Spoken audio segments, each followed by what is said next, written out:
Sir మరి ఖచ్చితంగా సంకల్పాలు పెట్టుకోవడానికి ధ్యానం అనేది బేస్ అంటారా, లేకపోతే అది ఇది కలిపి చేయాలంటారా, ఎట్లా సార్?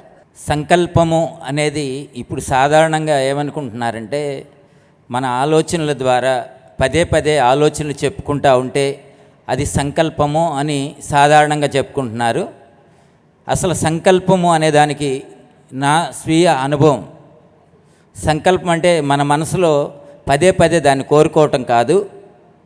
మనసు ప్రశాంతంగా ఉన్న స్థితిలో నీ అంతరాత్మ నుంచి ఏదైతే నీకు సరైంది వస్తూ ఉందో దాన్ని పట్టుకుంటే, దాన్ని పట్టుకొని దాని వైపే మన శక్తిని ప్రసరింప చేయటమే సంకల్పం. కాబట్టి ఇక్కడ సంకల్పం అనే దాన్ని ముందు అర్థం చేసుకోవాలి, మేనిఫెస్టేషన్ అనే దాన్ని అర్థం చేసుకోవాలి.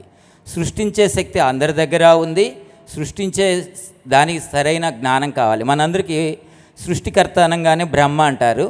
బ్రహ్మకి చతుర్ముఖ బ్రహ్మ అంటే 4 ముఖాలు ఉంటాయి.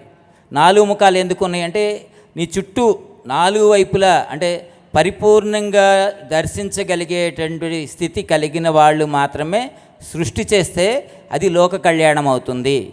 పరిమితంగా ఎప్పుడైతే చూసే దృష్టి ఉంటే 2 వైపులా 3 వైపులా చూస్తే మన వెనక ఏం జరుగుతుందో తెలియకపోతే ఆ సృష్టి వలన ఏం జరుగుతుందంటే నీకు సమాజానికి నష్టం కలుగుతుంది.